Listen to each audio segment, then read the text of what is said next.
తాకట్లో ఉన్న బంగారాన్ని విడిపించి ఆ రోజున మార్కెట్ ధర కట్టి మిగిలిన డబ్బును మీకు అందిస్తుంది కొమ్మూరి గోల్డ్. అయ్యో అయ్యో ఏంటే ఈ మహారాజు గారికి మహాలక్ష్మి పుట్టింది. నా కూతురు పుట్టిందా? ఇదిగో ఈ 100 మంది మీ ఇష్టం వచ్చిన సరదాలు ఏమైనా చేసుకోండి.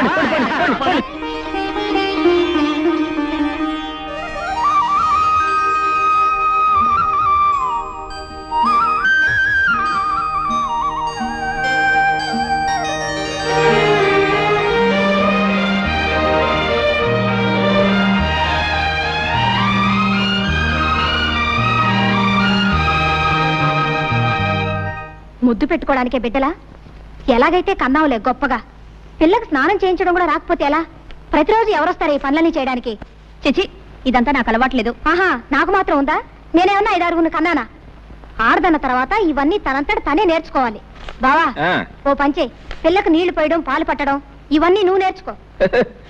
ఇదేదో పెద్ద పని అయినట్టు ఇంతలా పెళ్ళానికి సేవ చేయడం నేర్చుకున్నవాడిని బిడ్డకు నీళ్లు పోస్తే ఇద్దరు పుస్తలేనా? నువ్వు రాకపోతే ఎవరు చేసేవారు? నేనే కదా మెక్క చేస్తా. మీరిద్దరూ కలిసి నన్నే వెగతాళి చేయక్కర్లేదు. దాన్ని లగి నా పని నేనే చేసుకుంటాను. తస్సది, మీ అక్క మా లావు తెలియగలదే. పిల్ల ఏడుస్తున్నాయో నా ఒళ్ళో, నవ్వుతుంటే దాని ఒళ్ళో. ఇదిగో ఇవ్వబాకు, సరాసరి ఇక్కడ తీసురా. మొగుడు పెళ్ళాలు ఇద్దరు కలిసి నా చేత పనులు చేయించుకుంటున్నారు. అబ్బా, ఇవాళ చాలా స్పీడ్ గా ఎక్కిపోతుంది. ఏమిటిదంతా? ఏముంది, ఇది పకోడీ, ఇది మందు, ఇది గ్లాసు. ఇతను మురళి, నేను మాత్రం లీలాకృష్ణ. నువ్వు లీలాకృష్ణుడివి కాదురా, ఈ ఇంటికి పట్టిన చీడ పురుగువి. ముందు బయటికి పో, బయటికి పో. మురళి, నువ్వు చదివిన చదువంతా ఏమైంది? ఈ తాపుడేమిటి, ఈ వరుస ఏమిటి? తాతయ్య నీ కోసం ఎంత బాధపడుతున్నారో తెలుసా? అనుకుంటే అంత బాధే. బాధల్లోనే పుట్టాం, బాధల్లోనే పెరుగుతున్నాం, బాధల్లోనే పోతాం. అసలు ఈ ప్రపంచమే బాధల్లో ఉంది. మురళి, నువ్విప్పుడు మత్తులో ఉన్నావు. నేనేం చెప్పినా అర్థం కాదు. మరోసారి నువ్వు తాగేవని మాత్రం నాకు తెలియకూడదు. చూసావమ్మా వాడెంత చెడిపోయాడు. అవన్నీ తర్వాత ఆలోచిద్దాం. ముందు మందు తాగు తాతయ్య. వద్దమ్మా, ఈ మందు తాగి నేను ఆరోగ్యవంతున్నై వాడి దౌర్భాగ్యం కళ్ళారా చూడాలా? పూర్వజన్మలో నేనేదో మహాపాపం చేసుంటానమ్మా. అందుకనే ఆ భగవంతుడు మనవణ్ణి నాకు విడిచిపెట్టి ఉన్న కొడుకుని కోడల్ని తీసుకుని వెళ్ళిపోయాడు. అయినా తట్టుకున్నాను. నా ప్రాణంతో సమానంగా వాడిని పెంచి పెద్ద చేశాను. నేను పోయిన తర్వాత అంత ప్రేమగా చూసుకునే నువ్వైనా ఇంటికి కోడలిగా వస్తావు. కానీ భగవంతుడు ఆశ కూడా నెరవేర్చలేదమ్మా. ఏమిటి తాతయ్య నువ్వు అనేది? అవునమ్మా, మురళికి నువ్వంటే ప్రాణం. నిన్నే పెళ్లి చేసుకుంటానని నాతో చెప్పాడు. ఆ విషయం మీ నాన్నతో మాట్లాడదామని ఆ రోజు మీ ఇంటికి వచ్చేసరికి నీ పెళ్లి విషయం మీ నాన్న నలుగురిలో నిర్ణయం చేశాడమ్మా. చూసావమ్మా, భగవంతుడు ఎలా మనుషులతో ఆడుకుంటాడు. మనం కోరుకున్నది దక్కనివ్వడు, దక్కింది దొరకనివ్వడు. నేను ఆ రోజు 4 అడుగులు చురుగ్గా వేసి ఉంటే నువ్వే ఇంటి కోడలివై ఉండేదానివి. వాడు నిన్ను మర్చిపోను లేక, మరొక పెళ్లి చేసుకోను లేక కుమిలిపోతున్నాడు.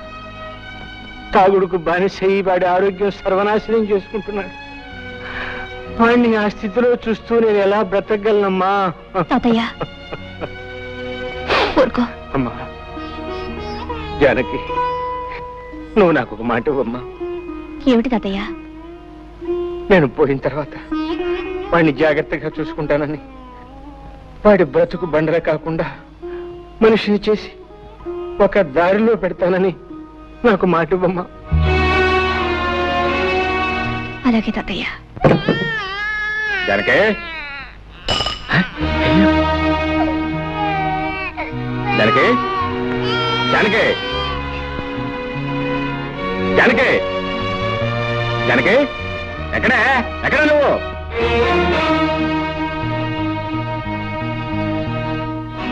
ఎక్కడికి వెళ్ళావు? తాతయ్య గారింటికి వెళ్ళాను. ఈ శనిగ్రహం అప్పుడే లేచిపోయిందా? ఎవరు శనిగ్రహం? ఎవరు శనిగ్రహం?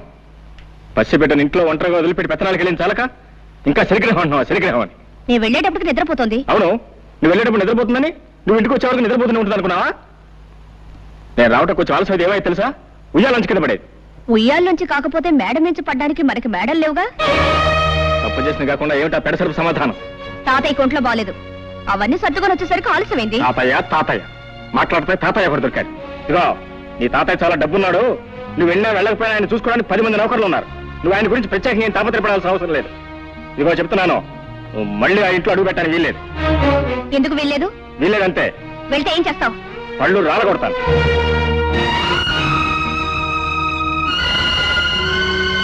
అమ్మా, జానకమ్మ గారు. ఏమిటి రావాలమ్మా ఇలా వచ్చావు? తాతయ్య గారు ఇప్పుడే పోయారమ్మా. తాతయ్య?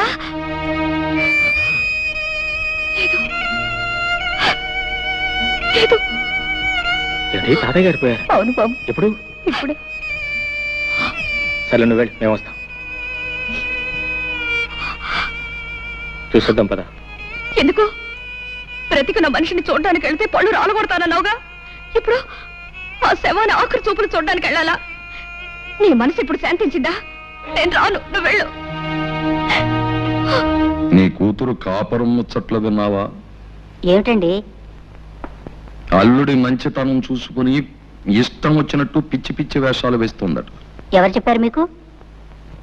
మన సంగతులు ఊరందరికీ తెలిసేదాకా మందాక రావు. ఒకసారి వెళ్ళి మందలించిరా. చిచి, వెధవ బ్రతికైపోయింది. ఓ సుఖం లేదు, సంతోషం లేదు. ఈ శనిగ్రహం ఏడుపుతోను, మాయగారి వంటతోనూ నా ప్రాణాలు పోతున్నాయి. ఏయ్ నోర్మై, నోర్మై, ఎందుకలా ఏడుస్తున్నావు? ఎందుకు ఏడుస్తున్నావు? నిన్ను కొట్టేనండి చూడు. చాలా సార్లేవే బడాయ్. నోరులేని పచ్చదానికి నీ బెదిరింపులు తెలుస్తాయా? నోరెందుకు లేదు? పెంకులు ఎగిరిపోయేలా ఏడవడానికి పెద్ద నోరేసుకుని మరీ పుట్టింది.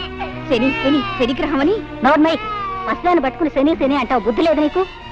ఆడదన్న తర్వాత కాస్త ఓర్పు సహనం ఉండాలి. కానీ అవతల బారేస్తే ఎదుగుతారా? నేను నీలాగే చిరాకు పడి ఉంటే ఇంత దానివి అయ్యేదానివే. నేను దీనిలాగే ఏడ్చుంటే నీకు తెలిసేది. ఏడవలేదే పాపం, పక్క నవ్వుతూ ఉండేదానివి. దీనికంటే ఎక్కువే గొడవ చేసేదానివి. సర్లే, దీనికి పాలు పెట్టి నిద్రపుచ్చుతాను, వంట నాకు వచ్చి తీసుకెళ్ళు. అమ్మయ్యా, రక్షించావు. అమ్మా, సాయంత్రం దాకా తీసుకురాకు. పీడ వదిలింది. జానకమ్మ గారు, వస్తున్నా. జానకమ్మ గారు. ఏమిటి రావుడు ఇలా వచ్చావు? చిన్నబాబు గారి గురించి మీతో చెబుదామని వచ్చానమ్మా. ఏమిటో చెప్పు. పెదబాబు గారు పోయిన కాడి నుంచి చిన్నబాబు గారి పరిస్థితి ఏం బాగులేదమ్మా. 24 గంటలు తాగుతూ సరిగ్గా భోజనం కూడా చేయటం లేదమ్మా. మీరైనా వచ్చి కాస్త మందలించండి అమ్మా. నాకు తెలుసు జానకి, నువ్వు వస్తావని తెలుసు, నన్ను ఇలా అడుగుతావని తెలుసు. నేను తాగుడు మానేయాలి, పెళ్లి చేసుకోవాలి, అంతేగా? అవును.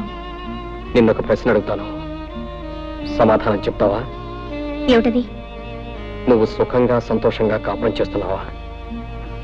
నిజం చెప్పు. నాకు తెలుసు నువ్వు చెప్పలేవు. నిన్ను నువ్వు మోసం చేసుకుని అబద్ధం చెప్పలేవు. నీ కాపురం సుఖంగా లేదు. సందర్భం వచ్చింది కాబట్టి ఒక నిజం చెప్తాను. ఈ నిజం ఆ రోజే నేను నీకు చెప్పగలుగుంటే మన ఇద్దరి జీవితాలు వేరే విధంగా ఉండేవి. జానకి, నిన్ను నేను మనస్ఫూర్తిగా ప్రేమించాను. అంతేకాదు, ఈ రోజుకి ప్రేమిస్తూనే ఉన్నాను. చిన్నబాబు, ఏమిటిది? నువ్వు మాట్లాడేది ఏమిటో నీకు తెలుస్తుందా? నేను పెళ్ళైన దాన్ని, నాతో ఇలా మాట్లాడకూడదు. జానకి, నేను నిజం చెప్తున్నాను. నిజం చెప్పడానికి కూడా కొన్ని హద్దులుంటాయి. అవన్నీ ఆలోచించబట్టే నువ్వు నాకు దక్కకుండా పోయావు. ఆ పెళ్లి చేసుకుని నువ్వు సుఖపడింది లేదు. నువ్వు లేని నా జీవితానికి ఏ సుఖం లేదు. ఇక ఈ జీవితాలు ఇంతేనా? ఇంతే. ఇంతకన్నా చేసేదే ఉంది? ఉంది. దానికి మరో మార్గం ఉంది. చేస్తావా? ఏమిటది? నాతో వచ్చేయి. ఎక్కడికైనా పోయి సుఖంగా బ్రతుకుదాం.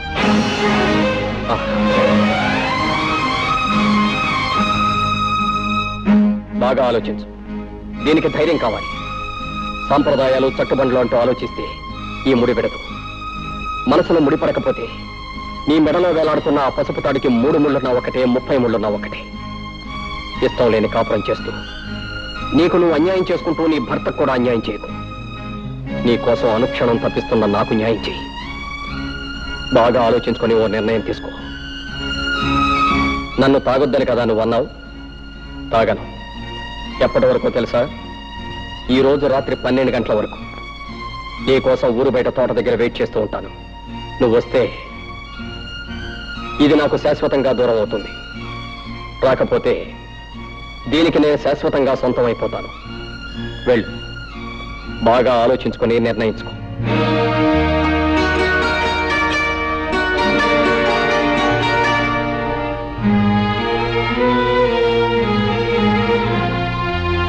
ఆగు జానకి, మురళి నీతో మాట్లాడినంత విన్నాను. కంగారు పడకు, నేనెవరికి చెప్పను. నువ్వు నన్ను చీడ పురుగని పేడ పురుగని చాలాసార్లు అన్నావు. నేనెప్పుడు ఫీల్ అవ్వలేదు, అవ్వను. ఎందుకంటే నిజానికి నేను పట్టు పురుగు లాంటి పురుషుడిని. పట్టుదారులు లాంటి అందమైన ఐడియాలు ఇస్తాను. నీకు మంచి సలహా చెప్తా విను.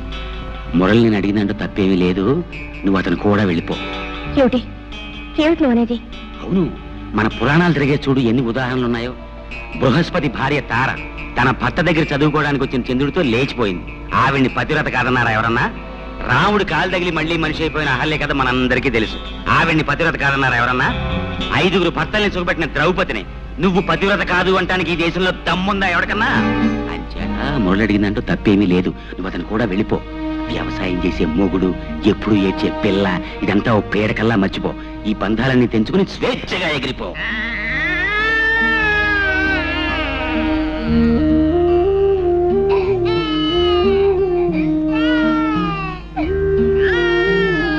అమ్మో అడుకో అడుకో అమ్మో అడుకో పాప ఇంకా నిద్రపోలేదా?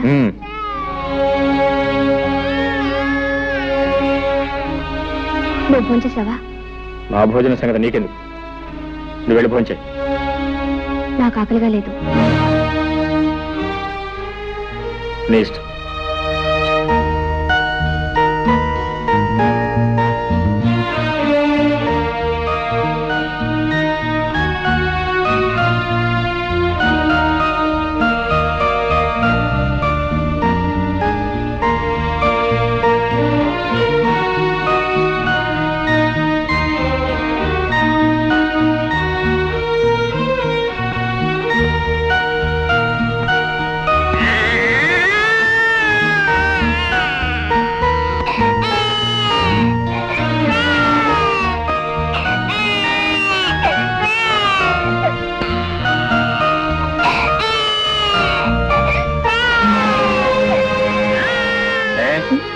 బిడ్డ ఏడుస్తుంటే వినపట్లేదా, కనపట్లేదా? నేనేదో ఆలోచిస్తున్నాను. అయినా దానికి పనే ఉంది, ఏడవడం తప్ప. నర్మయ్, బిడ్డ కాస్త కదిలితేనే ఎంత నిద్రలో ఉన్న తల్లి కూడా ఉలిక్కి పెళ్లి వేస్తుంది. అలాంటిది కన్నబిడ్డ కళ్ళ ముందే ఒక్కపట్టి ఏడుస్తుంటే కదలకుండా మెదలకుండా రాయిలో కూర్చున్నావే. నువ్వు ఒక ఆడదానివేనా? నువ్వు ఒక తల్లివేనా? ఇప్పుడు ఏం కోపం మునిగిందని ఆ కేకలు? ఏదో ఆలోచనలో ఉంటే పట్టించుకోలేదు. అవునే, నువ్వేది పట్టించుకున్నావు, ఎప్పుడు పట్టించుకున్నావు? కన్న పెట్టికి ఒక్క పూట ప్రేమతో పాలిచ్చావా? లేదు. కట్టుకున్న మొగుడు నాకు ఒక్క పూట శ్రద్ధగా భోజనం పెట్టావా? లేదు. నీకు ఈ మొగుడు అక్కర్లేదు, ఈ సంసారం అక్కర్లేదు, ఏది అక్కర్లేదు. నీ ఆలోచనలు వేరు, ఆశలు వేరు, నీ కళ్ళే వేరు. అవును అవును అవును, నా ఆలోచనలు, ఆశలు, కళలు అన్నీ వేరు. నిన్ను పెళ్లి చేసుకుని నేను సుఖపడిందేమిటి? గొడ్లకు నీళ్లు పెట్టడం, రోజు నీకు పొలానికి భోజనం తీసుకురావడం, 24 గంటలు ఏడ్చేసి సినిముడని లాడించడం, అంతేగా? నిజం చెప్తే ఎందుకు అరుపులు? నేనెంత చెప్పినా వినకుండా నీకిచ్చి పెళ్లి చేసి నా గొంతు కోసారు. తప్పు నీది కదే, తప్పంతా నాది. నీకు నా మీద ప్రేమ ఉన్నా లేకపోయినా నీ మీద నాకున్న ప్రేమ కొద్దీ నెత్తిన పెట్టుకుని ఊరేగాను చూడు, అది నేను చేసిన తప్పే. నీ పెంకితనాన్ని, మంకుతనాన్ని నువ్వు ఏనాటికైనా మార్చుకోలేకపోతావు ఆశపడ్డాను చూడు, అది నేను చేసిన తప్పు. జానకి, మగవాడిని దేవుడిగా మార్చినా పశువుగా మార్చినా ఆడదే కారణం. నువ్వు నన్ను దేవుడిగా మార్చే శక్తి నీకు ఎలాగూ లేదు. కనీసం పశువుగానే మార్చదు. పశువుగా నేను మార్చేదేమిటి? పశువుగానే పుట్టావు, పశువుల్లోనే పెరిగావు, పశువుల్లోనే ప్రవర్తిస్తున్నావు.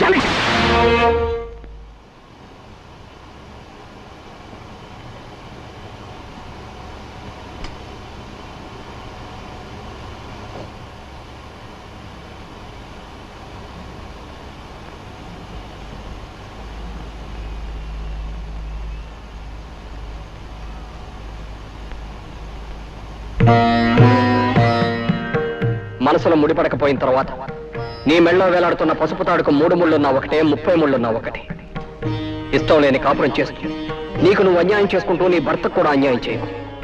నీ కోసం అనుక్షణం తప్పిస్తున్న నాకు న్యాయం చేయి. పురాణాలు తిరగేస్తుడు బృహస్పతి భార్య తారేం చేసింది? భర్త దగ్గర చదువుకోవడానికి వచ్చిన చంద్రుడితో లేచిపోయింది. ఆవిడ్ని పతివ్రత కాదన్నారా ఎవరన్నా? వ్యవసాయం చేసే మొగుడు, ఎప్పుడు ఏడ్చే పిల్ల, ఇదంతా పేడకల్లా మర్చిపోయి అల్లంతో వెళ్ళిపోయింది. నీ కోసం ఊరు బయట గుడి దగ్గర వెయిట్ చేస్తూ ఉంటాను.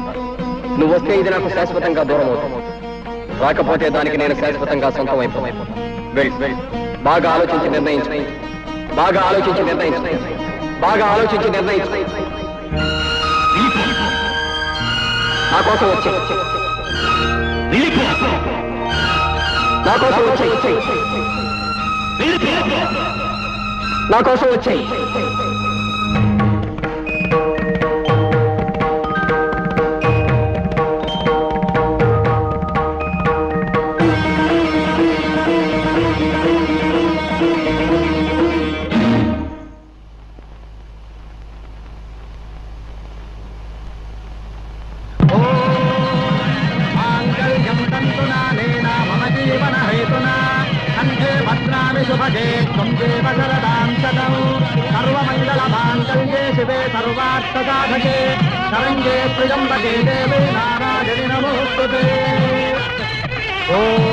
వైశ్వానరాజ విద్మహే లాలీలాజ ధీమహి తన్నో అగ్నిః ప్రచోదయాత్. స్వస్తి శ్రద్ధాం మేధాం యశః ప్రజ్ఞాం విద్యాం బుద్ధిం శ్రియం బలం ఆయుష్యం తేజారోగ్యం.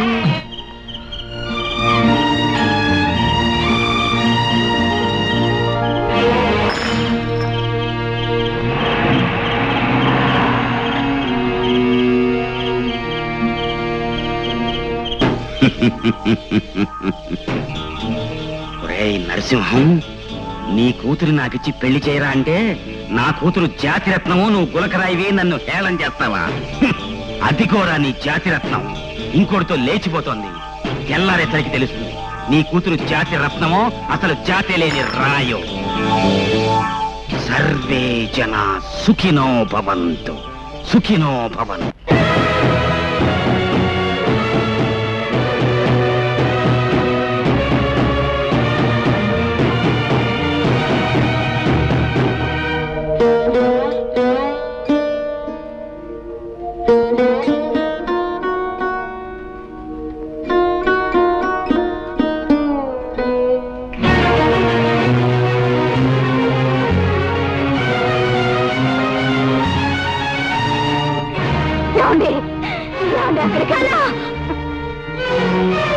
శివనం లాంటి మన వంశంలో పుట్టిన ఆ గంజాయి మొక్క నరికేసే వరకు నాకు మనశ్శాంతి ఉండదు.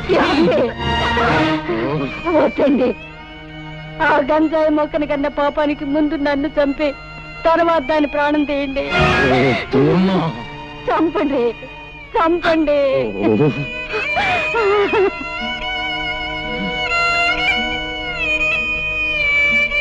మీరు దేవుళ్ళ, మీకు రోజు మేము పూజలు పునస్కారాలు. ఆకలితో ఉన్నవాడికి అన్నం పెట్టి, అవసరాల్లో ఉన్న వాళ్ళని ఆదుకుని, కష్టాలలో ఉన్న వాళ్ళ కన్నీళ్లు తుడిస్తే మీరు ప్రసన్నులై మీ చల్లని దీవెనలు నాకు అందజేస్తారనే నమ్మకంతో బ్రతుకుతున్న మనిషిని నేను. నేను ఎప్పుడు ఎవరికి ఏ పాపం చేశానని ఇంత శిక్ష విధించారు? మీరు కరుణామయుల కసాయి వాళ్ళ.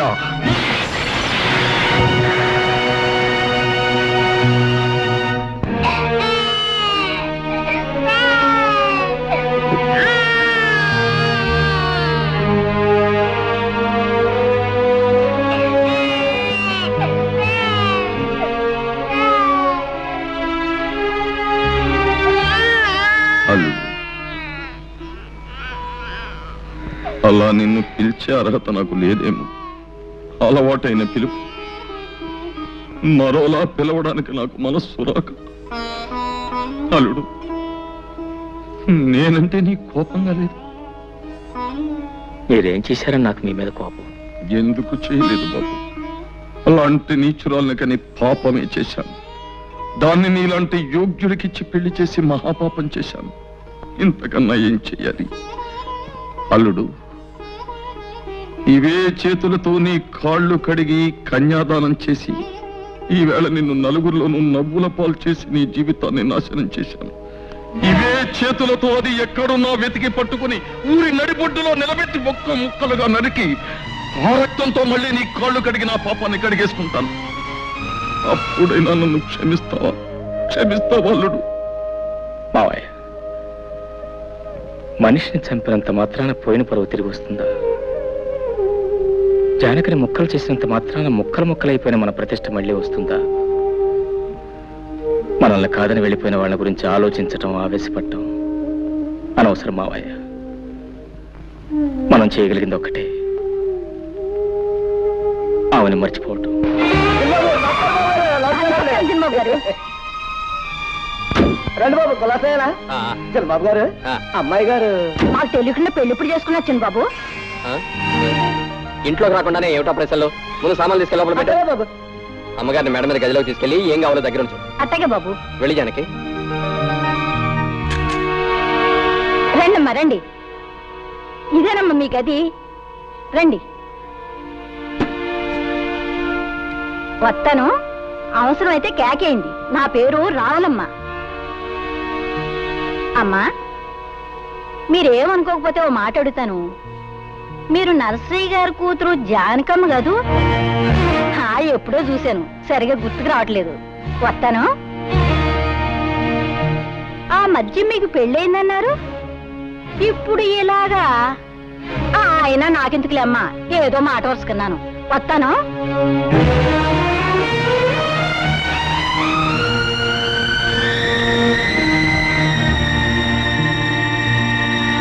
అయితే ఎంతగా అమ్మాయి ఎవరంట? బాగానే ఉంది వరుస. రామాయణం అంతా విని రాముడికి సీత ఏమవుతుందన్నట్టుంది. అది కాదే, నరసింహయ్య గారు పెద్దమ్మాయి అంటున్నా, అరే మేనల్లుడికి ఇచ్చి పెళ్లి చేశారంటున్నా, పిల్ల కూడా పుట్టిందంటున్నా. మరి చిన్నబాబు గారు కూడా వచ్చేయడం ఏంటే? ఎందుకలా వచ్చేసింది? ఎందుకు వచ్చేయడం ఏంటి? పరాయి మగాడితో పెళ్ళైనాడది ఎందుకు వచ్చేస్తుంది? పళ్ళు కొవ్వెక్కి చిన్నబాబు గారితో లేచొచ్చేసింది.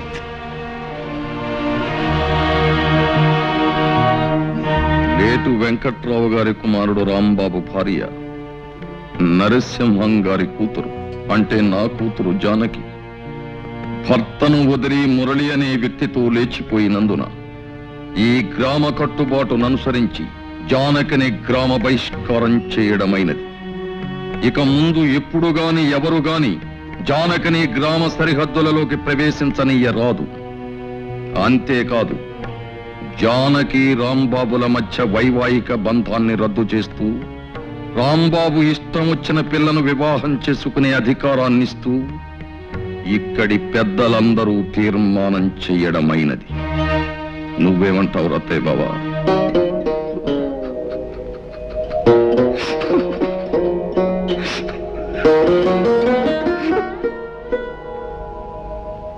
గురుగారు, నాకు చిన్న అనుమానం.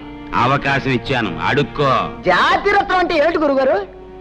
జాతిరత్నం అంటే కట్టుకున్న మొగుణ్ణి వదిలేసి పరాయి మొగాడితో లేచిపోయే కుల స్త్రీ. ఆవేశానికి ఇది సమయం కాదు. నా మాట విను. నడు, నడు, నడు. సర్వే జనా సుఖినో భవంతు. జానకి, అటు వెళ్తున్నావు ఎక్కడికి? మన కోసం ప్రత్యేకంగా ఏర్పాటు చేసిన పడగది ఇది కదా? నేను ఈ గదిలో పడుకుంటాను.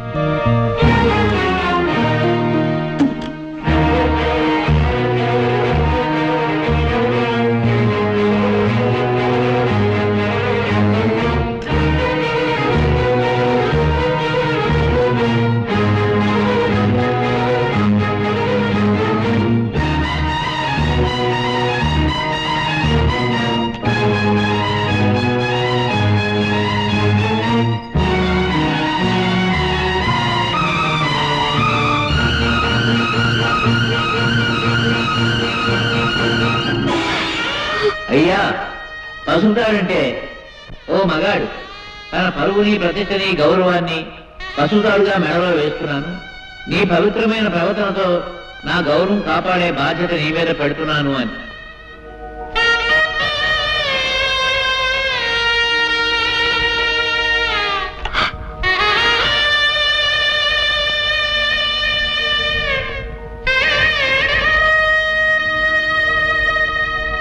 యజమానస్య కుమార్యాః పైడిపాలగోత్రాయాః జానకమ్మదాయాః.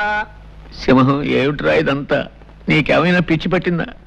పదరా పోదాం. అంతలు నాకు కాదురా పిచ్చి, మీ అందరికీ పిచ్చి పట్టిందిరా. నా కూతురు నేటితో చచ్చిందంతో సమానం. కన్న తండ్రిగా నేను తర్పణాలు వదులుతున్నాను అంటే నాకు పిచ్చి అంటారేమిటి? పంతుళ్ళు చదవండి మంత్రాలు. ప్రేతాయాః ప్రేతాయ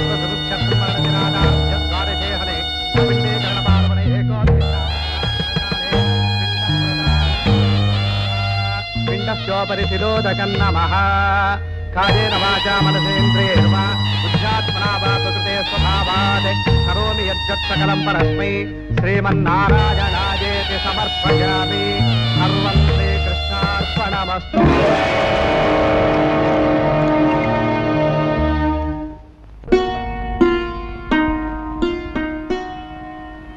పాపకు పాలు పట్టాను. నువ్వు అన్నం తిన్నావా బావా? అయితేరా తిందువు గాని. జ్యోతి, ఏం బావా? నీకు విషయం చెప్పాలి. ఏమిటది? రేపటి నుంచి నువ్వు ఇంటికి రావద్దు. బావా? అవును జ్యోతి, నువ్వు రోజు ఇంటికి వస్తున్నావు. నా బిడ్డకు తల్లి లేని లోటు. నిజానికి నీకు నేను ఎంతో రుణపడి ఉన్నాను. కానీ లోకులు వాళ్ళ నోళ్ళు ఊరుకు నిన్ను నన్ను కలిపి కట్టుకథలు అల్లుతారు. నాకు ఎలాగో తీర నష్టం జరిగిపోయింది. తలెత్తుకోలేక సంఘంలో జీవోత్సవంలా బ్రతుకుతున్నాను. నా వల్ల కానీ నా బిడ్డ వల్ల కానీ నీ బ్రతుకు ఎలాంటి కష్టం కలగకూడదు. నీ భవిష్యత్తుకి ఎలాంటి నష్టం జరగకూడదు. నీ పెళ్లికి ఎలాంటి అంతరాయం కలగకూడదు. అందుకే రేపటి నుంచి నువ్వు ఇంటికి రాకుండా ఉంటే మంచిది. నన్ను అర్థం చేసుకో. అమ్మా ఏడుస్తావు. బావన్న దాంట్లో తప్పే ఉంది. నీ మంచి కోరే చెప్పాడు. పాపిష్టి చేసిన పని వల్ల మనందరం ఏడవలసి వచ్చింది. నేను వెళ్ళకపోతే బావ ఒకడు పాపను ఎలా చూసుకుంటాడు? దానికి ఏ టైంకి ఏం కావాలో అన్ని అమర్చి పెట్టగలరా? నిజమే, కానీ మనం ఏం చేయగలం? పసిబిడ్డను నువ్వు చూసుకోలేవు బాబు. నేను తీసుకెళ్తానంటే నా మాట విన్నాడా? ఇదంతా మన కర్మ.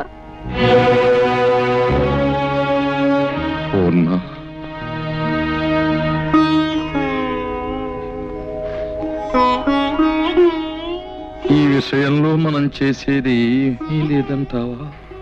ఏముంది, అది చేసిన పనికి జీవితం అంతా ఏడవడం, మనవరాళ్ళు కూడా ముద్దాడుకోలేని దౌర్భాగ్యానికి కుమిలిపోవడం. ఈ జరిగిన పొరపాటులు కొంత బాధ్యత నాది ఉంది పూర్ణ. మీ బాధ్యత? అవును. అతనికి మన అమ్మాయి తగింది ఎంత మాత్రం కాదు అని నువ్వెన్నిసార్లు చెప్పినానే వినిపించుకోలేదు. పెళ్ళయ్యాక దాని గుణం మార్చుకుంటుంది అని ఆశపడ్డానే కానీ ఇలా మనకందరి గుండెల్లో చిచ్చురగులుస్తుంది అనుకోలేదు. జరిగిన పొరపాటును దిద్దుకోవాలి. మన అల్లుడికి న్యాయం జరిగిపోయింది. అతనికి న్యాయం చెయ్యాలి. ఎలా? ఏం చేస్తారండి?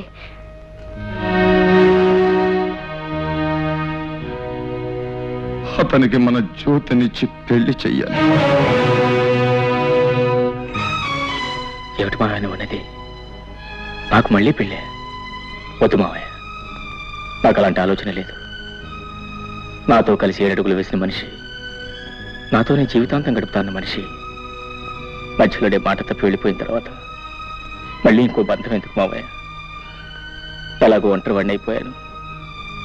ఈ జీవితం ఇలాగే ఒంటరిగానే గడిచిపోను. నా జీవితం ఆరిపోయిన దీపం లాంటిది. ఇక ఏ జ్యోతి తిరిగి వెలిగించలేదు. లేదు బాబు, మా జ్యోతి తప్పకుండా నీ జీవితానికి వెలుగునిస్తుంది. వద్దు మావయ్య, జ్యోతికి వేరే ఏదైనా మంచి సంబంధం చూసి పెళ్లి చేయండి. నా మాట వినండి. మా మాట కూడా కాస్త విను బాబు. కన్న పాపానికి మేము, కట్టుకున్న నేరానికి నువ్వు, తోడపుట్టిన దురదృష్టానికి దాని చెల్లెలు అందరం బాధపడుతున్నాం. అది గడప దాటిన క్షణం నుంచి నీ మావయ్య కానీ నేను కానీ కంటి నిండా నిద్రపోయావా, కడుపు నిండా తిండి తిన్నావా? ఒక్కళ్ళ మొహాల్లోనైనా కనీసం చిరునవ్వు కనిపించిందా? ఎవరికీ మనశ్శాంతి లేకుండా ఎంతకాలం ఇలా? అది పెట్టిన చిచ్చు కన్నీళ్లతో ఆరిపోయేది కాదు బాబు. నా మాట విను. నువ్వు మా జ్యోతిని పెళ్లి చేసుకుంటే దీనికో తల్లి దొరుకుతుంది, మాకు మనశ్శాంతి దక్కుతుంది.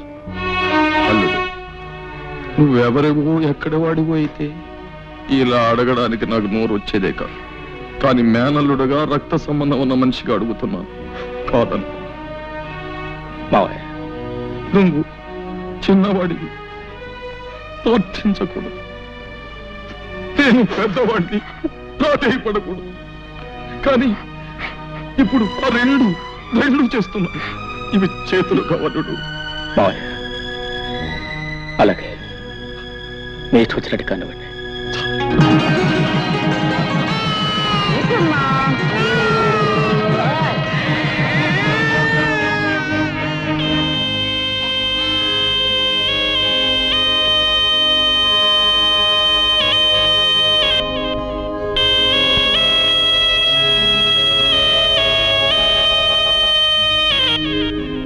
అమ్మా జానకి,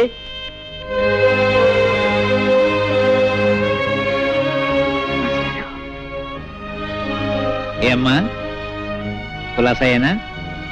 తాలూకా ఆఫీసులో పనుండి వచ్చాను. ఏదో నువ్వు ఇక్కడ ఉంటున్నావు కదా, ఓసారి చూసి పెడదామని వచ్చాను.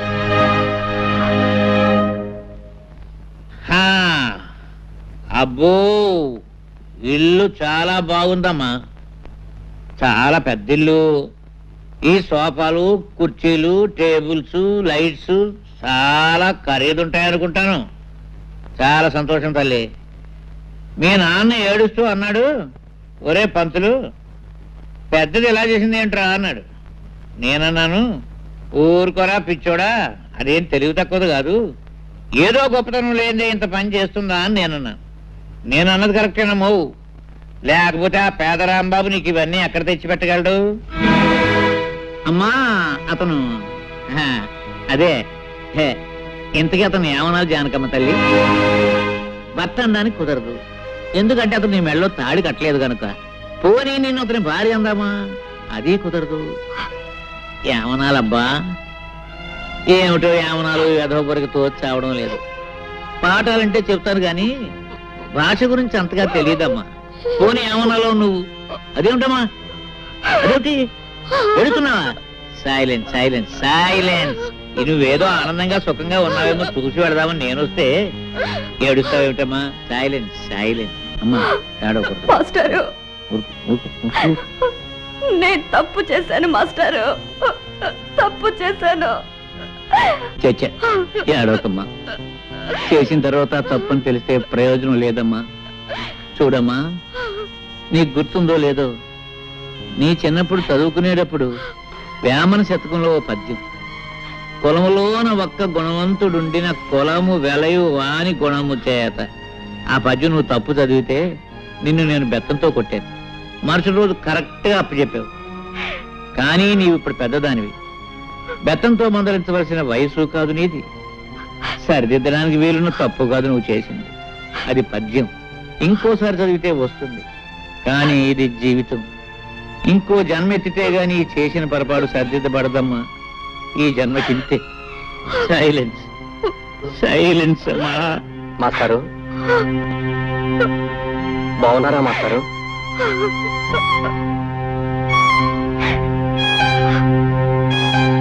ఎవరు? మురళీ బాబా? చాలా కాలం అయిందా నిన్ను చూసి.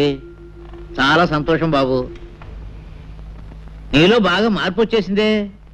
నీకు గుర్తుందా, చిన్నప్పుడు నువ్వు చదువుకునేటప్పుడు నేను ఇచ్చిన పాఠాలు నువ్వు గడగడ అప్పచెప్పేస్తుంటే మా మురళీబాబు చాలా తెలివిగలవాడు, బాగా చదివేసి పెద్ద పెద్ద ఉద్యోగాలు సంపాదించేసి కలెక్టర్ ఉద్యోగాలు అవి చేసేసి మా ఊరికి పెద్ద పేరు తీసుకొస్తాడని నేను అందరికీ చెప్తుండేవాడిని.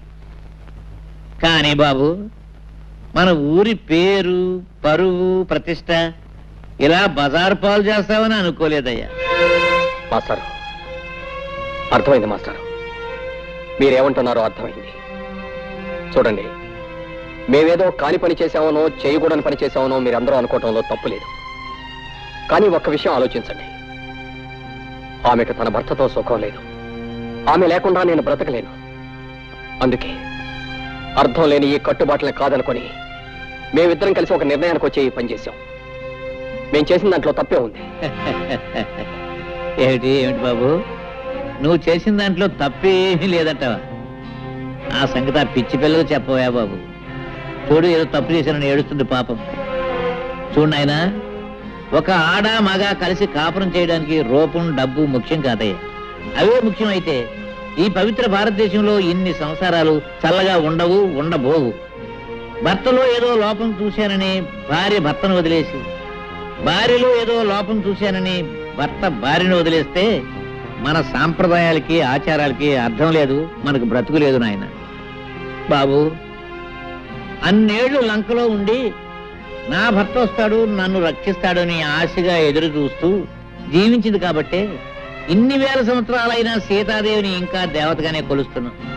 భర్త కుష్ఠరోగైనా నెత్తి మీద పెట్టుకుని అష్టకష్టాలు పడింది కాబట్టి సుమతిని మహాపతివ్రత అన్నాం. బహుశా వాళ్ళు నీ అంత తెలివిగలవాళ్ళు కాకపోవచ్చు. చివరికి ఖచ్చితంగా నేను చెప్పేది ఏమిటంటే, ముమ్మాటికి నువ్వు చేసింది తప్పు తప్పు తప్పు. మాస్టారు, ముసలివాడిని, నేను ఏదైనా పొరపాటు మాట్లాడుంటే మన్నించు.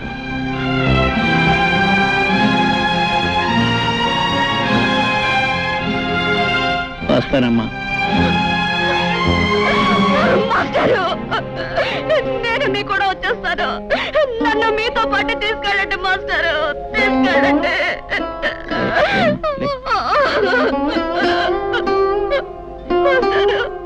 ఏమిటమ్మా, ఏమిటి పిచ్చి తల్లి? వస్తావా? ఎక్కడికి వస్తావు? ఎవరి దగ్గరికి వస్తావమ్మా? నా కూతురు చచ్చిపోయిందని తర్పణం వదిలేసిన మీ నాన్న ఇంటికి వస్తావా? తప్పు చేసిన నిన్ను మళ్ళీ ఎప్పుడూ ఆ ఊళ్ళో అడుగు పెట్టకూడదని వెలేసిన ఆ ఊరికి వస్తావా? పోనీ రాంబాబు ఇంటికి తీసుకెళ్దామంటే నిన్న రాత్రి నీ చెల్లెలతో అతనికి పెళ్లి జరిగిపోయింది. అంతేనమ్మా, అంతే. ఒకసారి గడప దాటిన ఏ ఆడదాని బ్రతుకైనా జీవితాంతో సైలెన్సేనమ్మా, సైలెన్సే.